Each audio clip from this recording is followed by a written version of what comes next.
बादल और बारिश। एक बार की बात है, एक बादल बहुत उदास था।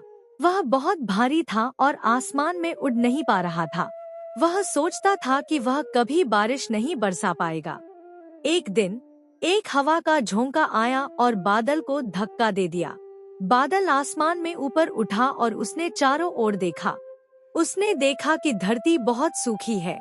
बादल ने सोचा कि उसे बारिश बरसानी चाहिए। उसने अपनी सारी ताकत लगा दी और बारिश बरसने लगा। धरती पर सूखे पौधे हरे हो गए और जानवरों को पीने के लिए पानी मिल गया। कहानी से सीख, हमें प्रकृति की देखभाल करनी चाहिए। प्रकृति हमें बहुत कुछ देती है।